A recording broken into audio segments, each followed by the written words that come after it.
यदि आप चाहेंगे नाम जप से तो रोग को मिटा देंगे, चाहेंगे तो।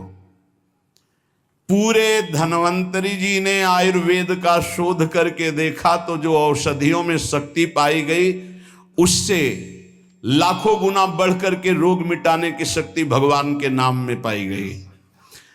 जैसे किसी वैज्ञानिक कैंसर के विशेषज्ञ जब उन्होंने सरकार की बात सुनी कि दतून करते हैं ऐसे, तो उन्होंने कहा इसका विज्ञान सपोर्ट नहीं करता है, क्योंकि विज्ञान प्राकृतिक बुद्धि का सपोर्ट करता है।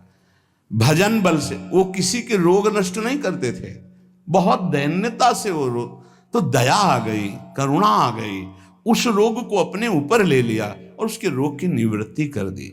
जैसे भाई जी को करुणा आई, राधा बाबा के रोग को अपने ऊपर ले लिया, उनको रोग की निवृत्ति कर दी। ऐसे महापुरुष जन कर नाम से वो अपने रोग नहीं मिटा सकते थे क्या? अपना पैर कटवा लिया, अपना नहीं करते, क्योंकि लिया है उन्होंने स्वीकार। यही तो संत महापुरुषों की महिमा गाई गई है कि वो दूसरों के लिए अपने कष्ट को बढ़ा देते हैं और उनको पता नहीं है, उनको पता भी नहीं चल। राधा बाबा को तो श्री कृष्ण चंद्र जी ने कहा कि जो भाई जी महीनों से अस्पताल में पड़े, ठीक नहीं हो रहे, वो आपका प्रारब्ध भोग रहे। तब बाबा जा करके बोले, भाई जी ने कहा क्यों व्यर्थ की बात कर। जब उन्होंने कहा नहीं श्री कृष्ण ने कहा है, तो उनका बाबा हमें कोई फर्क नहीं पड़ता, लेकिन आपको फर्क पड़ जाता, इसलिए हमने प्रारब्ध को आपके स्वयं ले लिया है। नाम जप से अच्युतानंद गोविंद नामोच्चारण भेषजात नश्यन्ति सकला रोगा सत्यम सत्यम बदाम्यहम। अब आप एक प्रसंग पर ध्यान दीजिए, महाप्रभु चैतन्य देव के जब तीर्थ याटन में महाप्रभु चैतन्य देव विचरण कर रहे थे तो एक नगर में गए, जहां जाते थे हजारों लाखों लोग उनके दर्शन के लिए दौड़ पड़ते थे। महाप्रभु साक्षात प्रेम मूर्ति, और भगवान करुणा करके ऐसे रूपों में आते हैं जगत मंगल करने के लिए। हरि बोल, तो पूरा समुदाय भावावेश में हो जाता, हरि बोल, मोर प्राणनाथ कृष्ण, अश्रुप्रवाह तो सब विकल हो जाते। जैसे भरत जी चित्रकूट में सिया राम, तो पूरा चित्रकूट मानो सिया राम में हो गया हो। उस नगर के लोग परमानंद का लाभ लिए, महाप्रभु चैतन्य देव चल दिए। तो एक वासुदेव कुष्ठी थे जिनके गलित कुष्ठ शरीर में था, वो चल नहीं सकते थे, तो घुटनों के बले से रगड़ रगड़ करके वहां आए। जब वहां आए तो भीड़ लगभग जा रही थी, तो उनका कहाँ गए वो सन्यासी महापुरुष जिनके सब दर्शन करने आ रहे थे, मैं नीच भी दर्शन करने आया, कहाँ गए? बोले वो तो चले गए। बहुत विकल हुए, रो पड़े कि वैसे ही दुर्दशा भोग रहा हूं, एक बार नाम सुना था, दर्शन पाने के लिए आया, वो तो चले गए, हाय अब कैसे, मैं चल भी नहीं सकता, दौड़ भी नहीं सकता। इतनी विकलता कि महाप्रभु एकदम खड़े हो गए और दौड़ पड़े वापस और लौट करके आए। ओ जेव देखा सामने गौर वर्ण गौरांग महाप्रभु, चिल्ला कर रो पड़े, अरे करुणा में प्रभु। बोले सिर्फ आपके लिए आया हूं, सिर्फ आप। अब आप देखिए, महाप्रभु ने पकड़कर खड़ा किया, वो रो रहा, छुओ मत, मेरे शरीर में पीब है, दुर्गंध है, प्रभु मैं नीच हूं, छूने लायक नहीं। प्रभु ने खड़ा किया और ऐसे जीव ही गले से लगाया, वो तो चीख पड़ा, प्रभु आपके इस परम पावन देह के स्पर्श लायक ये दे नहीं, नाथ आपके शरीर में पीब लग जाएगी। महाप्रभु ने बिल्कुल नहीं सुना और ऐसे गले से लगाया और कहा, तुम्हारे स्पर्श से श्री कृष्ण के आलिंगन का सुख मिल रहा है। और जे भी आंख खोलकर वासुदेव कुष्ठी ने देखा तो कहीं कोई कुष्ठ नहीं। वैज्ञानिक मानेंगे इसे? आप चैतन्य चरित्र में पढ़ लीजिए, जे ही महाप्रभु चैतन्य देव ने आलिंगन किया, एक भी कुष्ठ का दाग नहीं रह गया। क्या हुआ? कृष्ण नाम का प्रभाव। एक आत्महत्या करने जा रहे थे, गलित कुष्ठ था, भाई जी के पावन चरित्र में पढ़ लीजिए, तो कंबल ढके हुए उनको किसी ने कहा कि मरने से पहले एक बार भाई जी के पास चले जाओ, ऐसे महापुरुष के दर्शन करके ही मरो जब तुम्हें मरना ही है तो। पर एक बार उनका उद्देश्य था कि भाई जी के पास जाएगा तो इसका विचार बदल जाएगा, आत्महत्या का जो है ये विचार नहीं रहेगा। भाई जी ऑफिस में थे, किसी ने कहा कोई बहुत अपने शरीर को ढके हुए केवल आंख दिखाई दे रही और रो रहा है, कह रहा है एक बार भाई जी के दर्शन करा दो। भाई जी तत्काल भावावेश में हो गए और बुलाया, हाँ क्या सेवा करे, क्या बात, आप क्यों रो रहे हैं? उन्होंने कहा कि प्रभु मैं बहुत पापी और नीच हूं।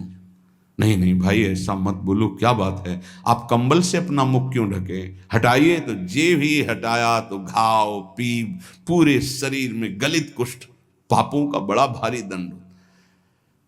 सहम गए देखकर भाई जी। उनका नहीं नहीं कोई बात, बोले बस मैं आपके दर्शन करके आत्महत्या करना चाहता हूं, कोई मुझे कहीं समाज में कोई ठौर नहीं, सब मुझे घृणा की दृष्टि से देखते हैं, इसलिए मैं अपने। भाई जी ने कहा नहीं नहीं नहीं, तुम्हारे ऊपर श्री कृष्ण की कृपा है, ऐसे जे ही आलिंगन किया कुष्ठ गायब, चरित्र में पढ़ ले। क्यों? क्योंकि नाम जप है, संकल्प किया उसके संपूर्ण पाप नष्ट हुए, भस्म हुए, रोग गायब। रोग कहां से होता है? पाप का दंड है रोग, खत्म हो गया। न शाम्ब व्याधिजम दुखम हेयम नान्यौषधैरपि हरिनाम औषधम पीत्वा व्याधिस्त्याज्यो न संशयः।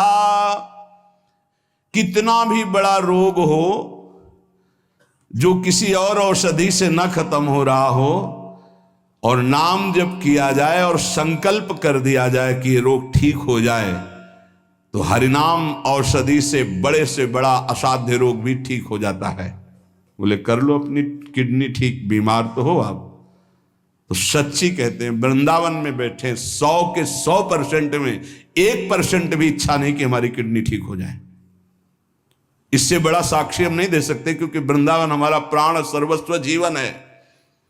1% 100 में नहीं कि ठीक हो जाए, जैसे चला रहे वैसे चलाओ, अब इससे हमें ठीक होने का तात्पर्य नहीं, क्योंकि जो ठीक होना चाहिए वो ठीक हो गया। हम भले हैं, बुरे हैं, नीच हैं, अच्छे हैं, जैसे हैं, अपनी प्रियाजू के ठिकाना मिल गया गोरे चरणारविंद का, इसलिए भी इसकी जरूरत नहीं है। आप चाहे 100 वर्ष रखो, चाहे 1 सेकंड में इसको बुला लो, कोई परवाह नहीं इसकी।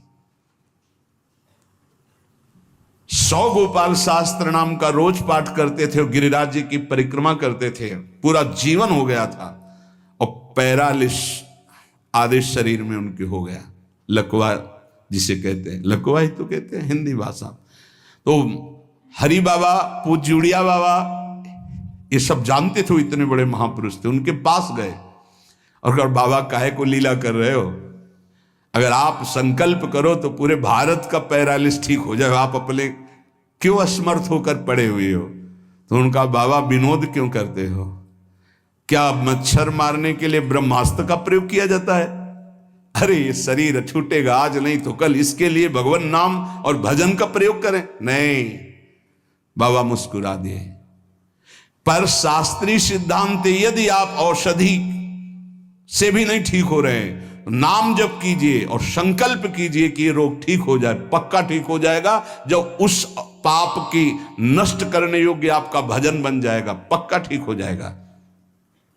आधयो व्याधयो यस्य स्मरणान्नाम कीर्तनात् तदैव विलयम यान्ति तमनंतम नमाम्यहम्। जिनके स्मरण और नाम कीर्तन से संपूर्ण मानसिक चिंताएं, शारीरिक रोग और भी व्याधियां, वो सब नष्ट हो जाएंगी नाम से। मानसिक चिंताएं, कई लोग ऐसे आए कि मैं डिप्रेशन में था, जब से प्रवचन सुना, राधा राधा जपा, सब खत्म हो गया। बाहर से सुनकर राधा राधा खत्म हो जाए, अगर आपको कहीं ऐसा है, इसका मतलब आप बात ही नहीं सुन रहे, नाम ही नहीं जप रहे। अरे नाचने का मन होता है। आधयो व्याधयो यस्य स्मरणान्नाम कीर्तनात्, कोई भी मानसिक या शारीरिक कष्ट उसे व्यापता ही नहीं जो नाम जप कर रहा है। सच्ची मानिए, आप पकड़िए, इस बात को पकड़िए। नाम जप से सब कुछ ठीक हो। एक बहुत डिप्रेशन में यहीं आए हुए थे, उनको हमने बताया सबके जूते साफ करो, यहां सबकी पादुका साफ करो, वाणी पाठ में बैठो और पाओ श्री जी की जूठन, ठीक हो जाओगे। ये कोई आशीर्वाद नहीं था, ये पाप नष्ट करने की प्रक्रिया थी। जब आप सबकी पादुका साफ करोगे तो आपके सारे पाप नष्ट हो जाएंगे। पर देहाभिमान प्रबल, पादुका हम सबकी, ये बहुत बड़ी बात है।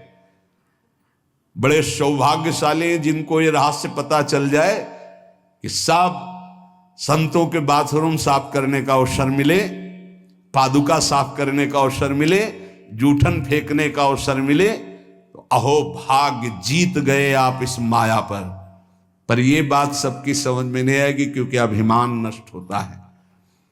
जिस समय आप दूसरों की पादुका साफ करेंगे उस समय आपके पाप और अभिमान दोनों का नाश हो जाएगा। पर ये बहुत कठिन बात है, बहुत कठिन बात है। सब लोग खड़े हैं और आप उनकी पादुकाएं, और कोई कठिन बात नहीं। आप गुरुद्वारा जो साहब कहते हो, वहां चाहे आप जितने बड़े पदाधिकारी हो, वहां अगर सेवक हो तो वहां पहले जोरी सेवा मिलती, पादुका की सेवा करो, और सब करते हैं। गंगा के किनारे पूज्य हरि बाबा विचरण कर रहे थे तो 10 गांव के लोग एकत्रित होकर आए और कहा, बाबा गंगा जी जब बढ़ती तो पूरा हाहाकार मच जाता है, हमारे खेत बह जाते हैं, गांव पूरा जीना मुश्किल हो जाता है। ना कोई इस बात को समझ पा रहा है और ना हम में कोई सामर्थ्य है। बाबा कृपा करो, आपके पास तो बहुत लोग आते रहते हैं। हरि बाबा विश्व प्रसिद्ध महापुरुष थे, उड़िया बाबा सदैव साथ रहते थे। अनूप शहर, हरि बाबा ने सबकी करुण पुकार सुनी तो बाबा ने कहा, हाँ हमारे पास एक बहुत बड़ा पावर है, नाम। सुनो, सबको साथ देना पड़ेगा। क्या? बोले बालू का बांध बांधेंगे। हमारे पास पैसा नहीं, हमारा कोई सहयोग नहीं, तो हम बालू का बांध। तो बोले बालू का बांध गंगा जी? बोले जहां नाम जप करके तसला रख दोगे बालू का, गंगा जी चाहे जितनी बाढ़े उसको काट नहीं सकती। तो जानते हो, अब तो बाबा ने पहला बांध जानते हो काहे को बनवाया? बालू का।